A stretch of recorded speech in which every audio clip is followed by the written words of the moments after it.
Welcome back to another Pokemon What If Wednesday, where every Wednesday morning we go through last week's investing and collecting questions, where your guys' questions will actually be featured in the video, and one person's question will help me make the thumbnail every single week. So please drop your questions down below for a chance to be in next week's video, and if I did comment to you saying great question, I might use this and I didn't, please drop that same question again and put repeat question, and it will get moved to the top. And we've been getting so many questions in lately that it's not guaranteed it will get answered in that video, but please just keep dropping it, and I promise I'll get to you.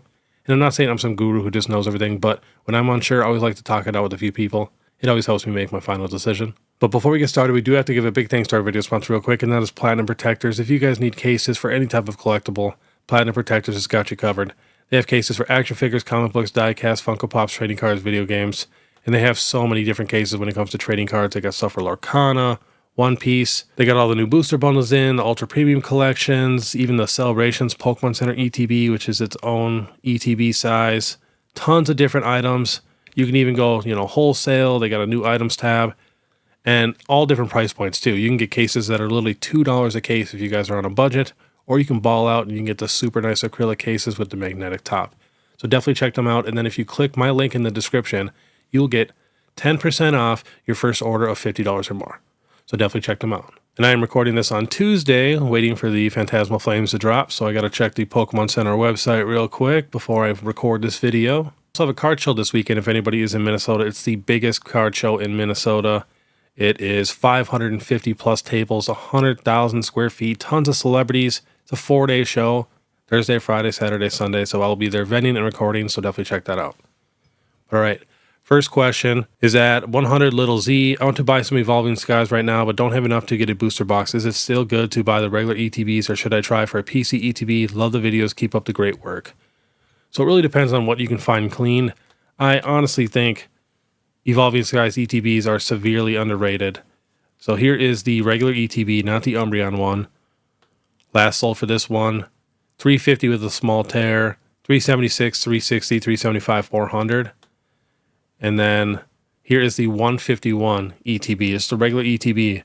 Last sold $398, $414, $415, $439. Then we'll check the Pokemon Center ETB. Last sold for the Umbreon 1, $780, $794, $788. Not a ton of sales on TCG Player. But if we check the Pokemon Center one for 151, I know it's different because they got promos, but last sold $930, $950, $900, $942. But yeah, I honestly think Evolving Skies ETBs are pretty underrated, even the Pokemon Center ETBs. But to be honest, it depends on your collection, how much stuff you have.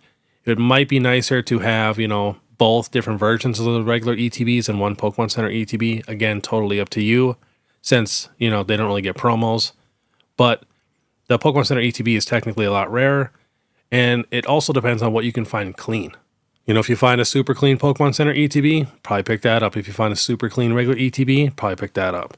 So just have that be your top priority, is making sure these ETBs are spotless and just flawless. No tears, no dents, nothing like that. Next is from at CNS95. What do you think about the Pikachu and the Greninja SIR at current prices? A good entry point or more downside? So in this market right now, look at the high, $410. And then we just had Bubble Mew go to the highest it's ever been. I could definitely see this card, shooting up to $400 again. And the year low is $268, so you're not overpaying a ton compared to that, and you're, getting a lot better deal than the people who are buying it at $410. So it's not terrible, and like I said, in this market, anything's possible. Same thing with the Pikachu. Look how expensive this thing was.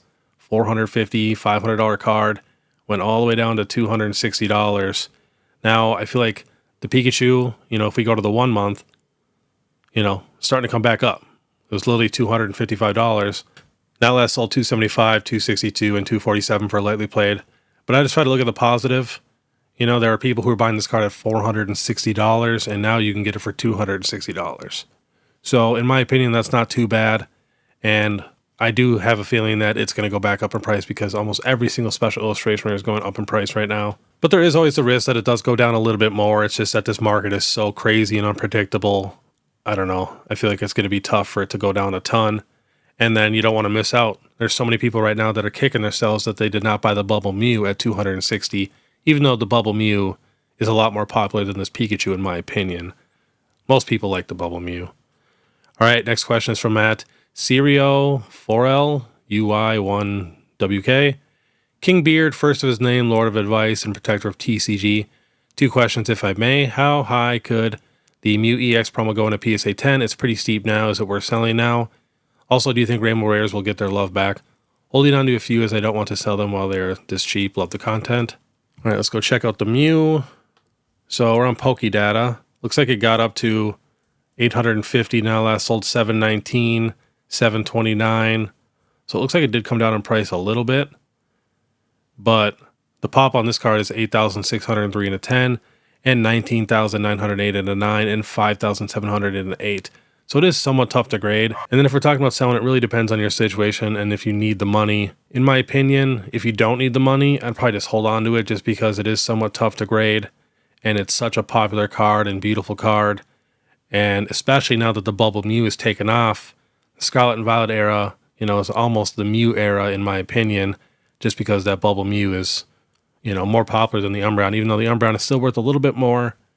But I just feel like that Mew is just so popular. So I'd probably keep it if you did not need the money. If you need the money, Pokemon is so popular right now. It's the most popular it's ever been. So it's a pretty solid time to sell it. But, it really depends on your situation. Next is from TJ Bartlemus. What do you think about getting a slab of each of the Galarian Bird Trio from the Crown Zenith 10s? I personally think the arts are better than the alt Vs, and the pop numbers for our 10 are pretty low. I think long term they will do pretty well, but I'm unsure with the promo boom right now. So let's check those out. So it's definitely going up in price. We got a pop of 1,774 in a 10 and 2,726 in a 9. So now it's super, super tough to grade. And the Moltres Raw 16, 15. So around the same prices. We got a 10 at 279. That was a couple days ago. Next, we got the Galarian Articuno. Last sold in the 10, 121. Still very affordable. This one only has 616 in a 10 and 1,169 in a 9. And then we got the Zapdos with 671 in a 10 and 986 in a 9. And last sold for this card, 85, 100. I love these little trios like this. Like, to me, this is just a little mini collection. You only have to get 3 cards, and the little collection is complete.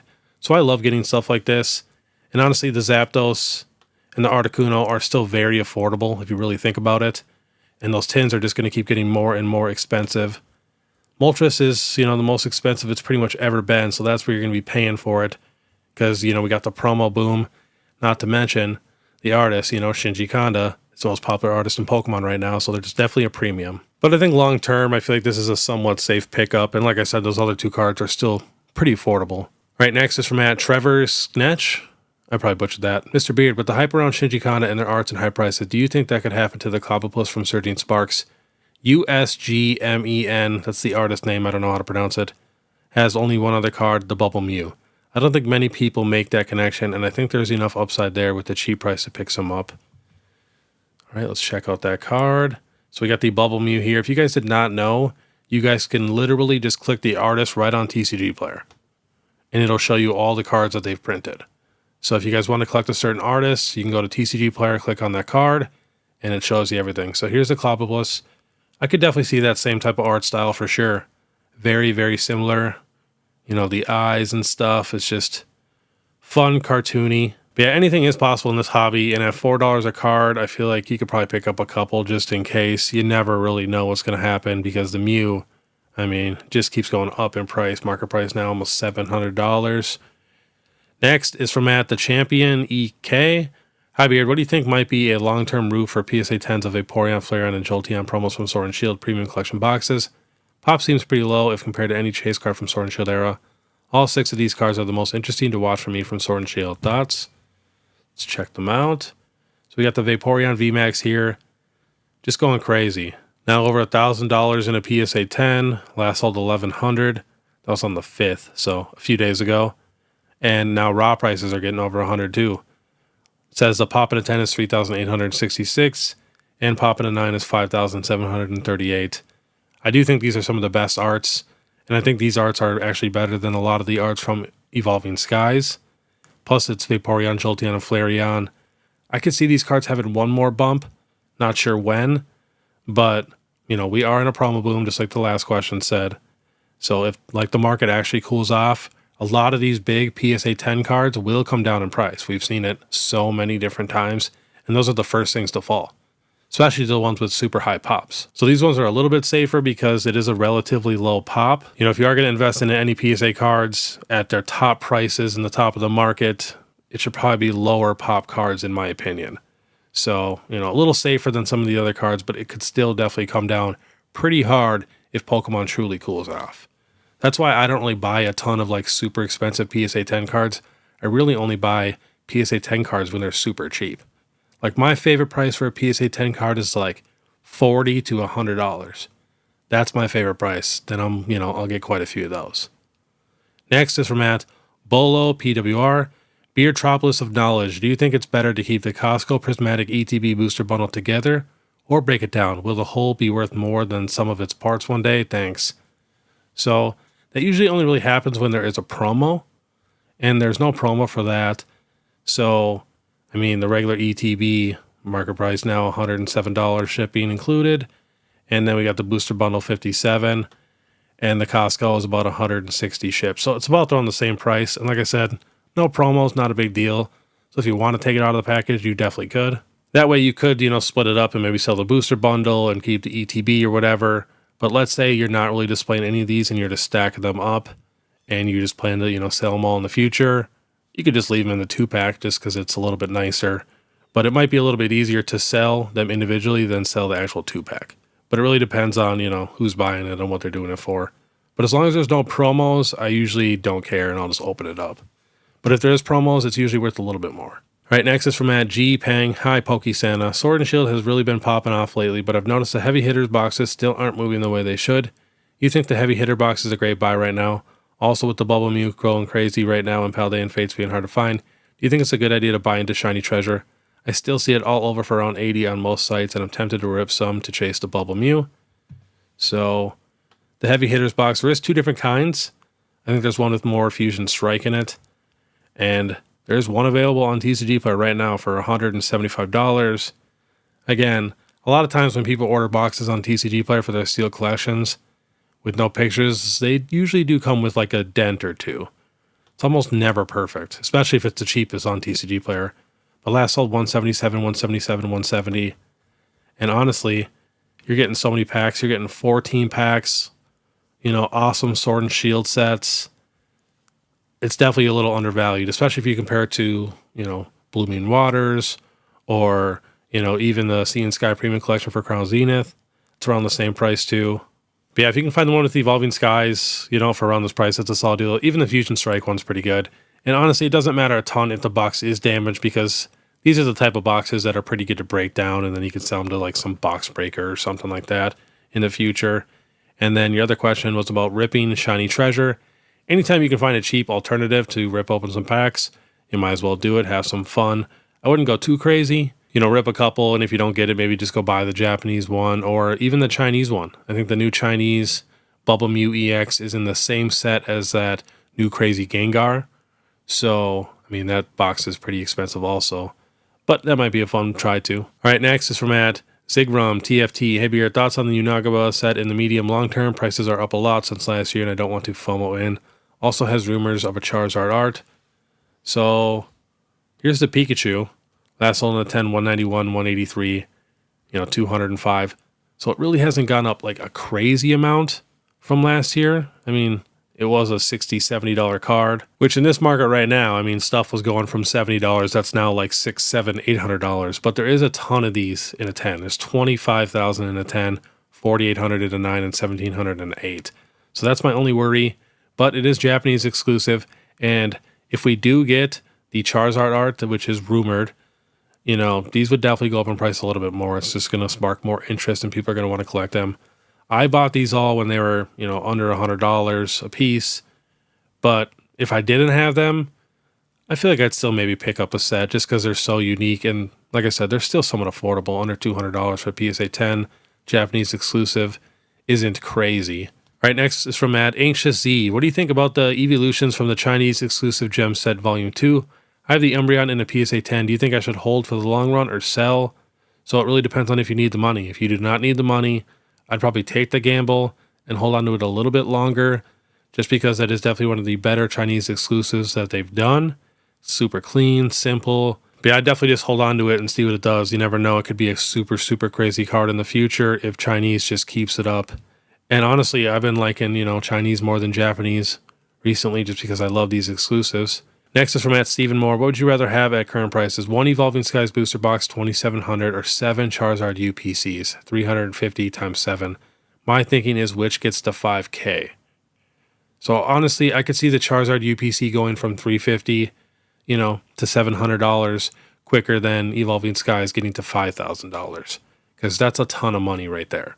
So I'd probably do the Charizard UPCs. I could just see them going super crazy soon, especially with, 151 Pokemon Center ETBs taking off, celebrations taking off, a ton of different things that are just taking off and getting close to, almost $1,000 a box for these modern boxes is just crazy.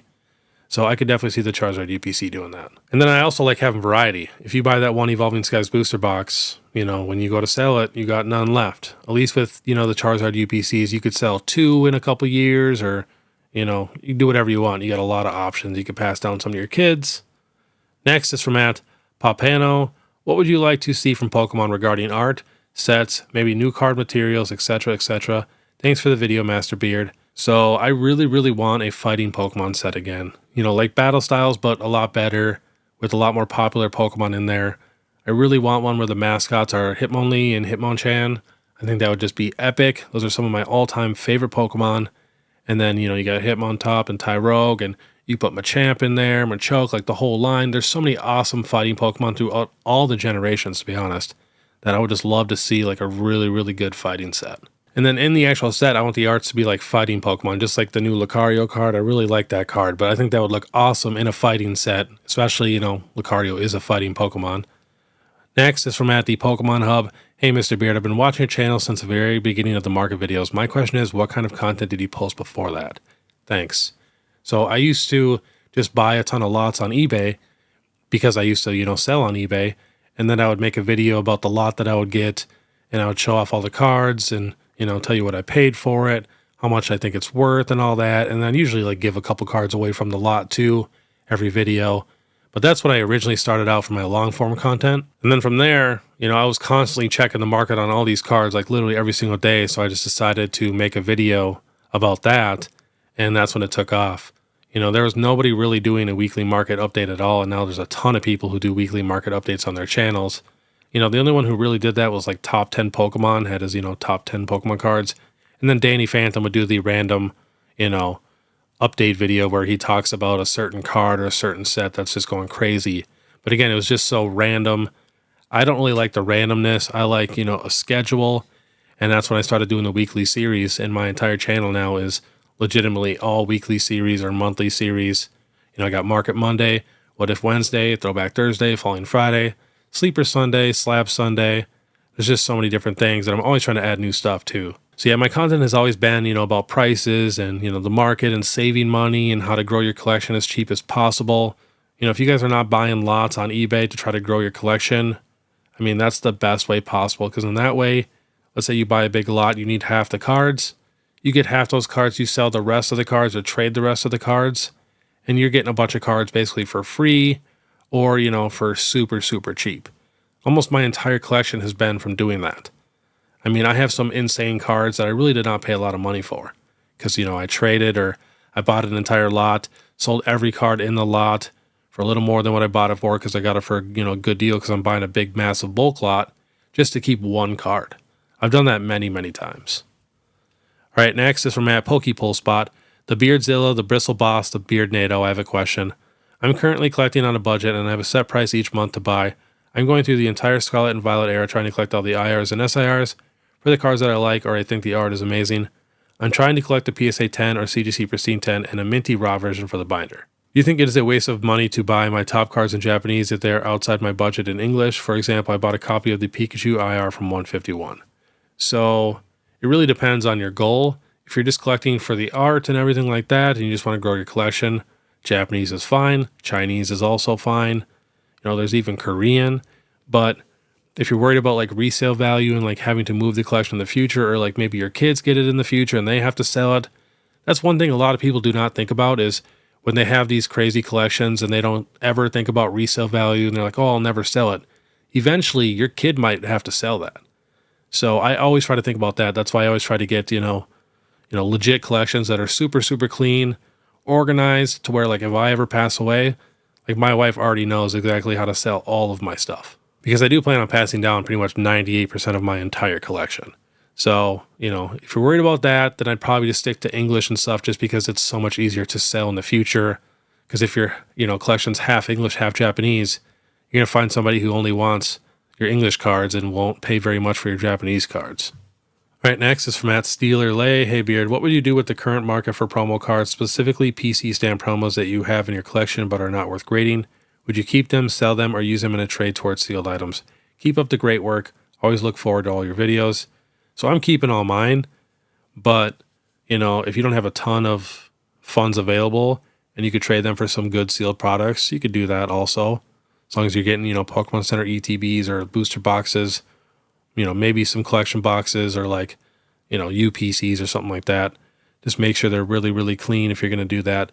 But me personally, I'm keeping all of my Pokemon Center stamp promos, even the ones that won't grade 10s, because honestly, they'll sell a lot easier than a PSA 10 anyways, because a lot of people need them for their master sets. All right, next is from @Jack Peterson, a member. What 3 long-standing Pokemon has yet to get SIR love that you'd like to see? So, like I mentioned before, Hitmonlee, Hitmonchan for sure. I would love to see the Gen 2 starters get SIRs. I would freak out over that.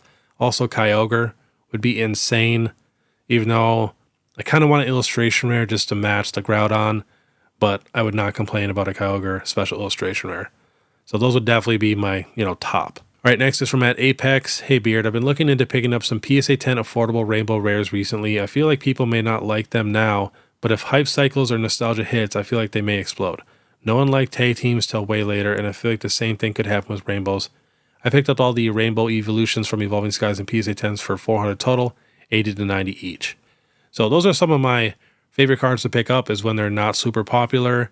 I mean, rainbow rares look pretty nice. I mean, honestly, they look pretty premium. Same with gold cards. I feel like those also look solid, which is why I have, all the gold cards. I have pretty much all the rainbow rares now too. So yeah, I feel like that's totally fine to pick up some of those. Those are, technically safe because it's not super, super expensive to where it's not the end of the world, if they don't ever go up in price because you didn't spend crazy amounts of money on them. And you never know, they could really, really take off. Especially right now, our newest, most popular chase cards right now in the new Mega Brave and Mega Symphonia are gold cards. And the set before that, full arts. Not even special illustration rares or illustration rares. So things could definitely change for sure. They could make new rainbow rares that make these rainbow rares go up in price. It's just, never know. All right, last question is from @Thomas VMAX. Do you think we are in a bubble? Have we been in one since January? Or is this the bubble that is just starting? So, I mean, it's the most popular Pokemon has ever been in Pokemon history. Besides the COVID one, that was a lot more vintage heavy, to where even the vintage now isn't competing with 2021 prices, but it's getting there. And I mean, if we're in the most popular time in Pokemon history, that's kind of a bubble. Now, it just really depends on how long this bubble is going to last. And I do think this bubble is going to create a new norm to where we might not go back to $80, $90 booster boxes. It might be more like $110, $120, or maybe even $140, $150, $160, which right now we'll all take over what we're paying now, over $200 something a booster box, for nobody wants to buy any booster boxes. But yeah, if we're in the most popular time in Pokemon history, it's hard to say that it's not a bubble, especially, we have almost 30 years of Pokemon data to go off of, and it's normally never, ever like this. So yeah, I do think we are in a boom, but I think this boom is going to create a new norm, once it actually cools down. And it's really only going to take like 2 average sets that people don't like. If we get 2 sets in a row that you cannot just instantly double your money, that people just hate, Pokemon will cool off. But until then, if they keep coming out with banger set after banger set after banger set, I can't really see Pokemon cooling off anytime soon, especially before the 30th anniversary. A lot of people are going to be waiting for that anyways. But alright, that was today's Pokemon What If Wednesday. If you guys do like this content, please make sure you subscribe, hit that notification bell, leave a like and comment. If you guys want to support more, you guys can check out my Instagram, my TikTok, or my YouTube membership. It's only 99 cents a month. But all right, I want you guys to have a great day. And if you guys want to watch my last Market Monday, which was insane, I even ran out of space on my computer, so I was not able to add the trainer galleries. The trainer galleries are starting to move. The Galarian galleries are going crazy. The Mewtwo V-Star is going nuts. There's so many different cards that are going crazy. So I'll be covering the rest of the cards that I didn't cover this week in my next Market Monday. So make sure you guys do not miss that. But yeah, click this video here. Otherwise, we'll see you next time.